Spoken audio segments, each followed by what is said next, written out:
नमस्कार, मी प्रथमेश. आपण पाहताय नवराष्ट्र बातम्या सेकंदात.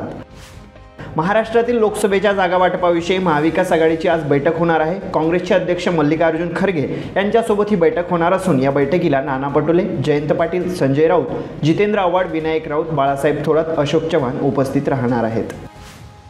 आदित्य ठाकरे आज कोल्हापूर दौऱ्यावर आहेत. आगामी लोकसभा निवडणुकीच्या पार्श्वभूमीवर कोल्हापूर आणि हातकणंगले मतदारसंघाचा तो आढावा घेणार आहेत. कोल्हापूर शहरात त्यांची जाहीर सभाही सायंकाळी होणार आहे. रत्नागिरी जिल्ह्यात विजांच्या कडकडाटासह मध्यरात्री अवकाळी पाऊस झालाय. यामुळे अनेक भागातील वीज पुरवठा खंडित झाला असून अवकाळी पावसाने आंबा बागायतदारांची चिंता वाढवलेली आहे. 10वी आणि 12वीच्या परीक्षा फेब्रुवारी-मार्चमध्ये घेतल्या जाणार आहेत. या परीक्षेसाठी 10वीची विद्यार्थी संख्या 16,10,000 पेक्षा जास्त तर 12वीची विद्यार्थी संख्या 15,15,000पेक्षा जास्त यंदा नोंदवण्यात आली आहे. दरवर्षीच्या तुलनेत विद्यार्थ्यांची संख्या वाढलेली पाहताना दिसते. पुण्यात कोरोनाचा नवीन व्हेरियंट JN1चा धोका वाढलाय. राज्यातील एकूण कोरोनाची रुग्णसंख्या 250वर पोहोचली असून त्यातील तब्बल 150पेक्षा जास्त रुग्ण पुणे शहरातील आहेत.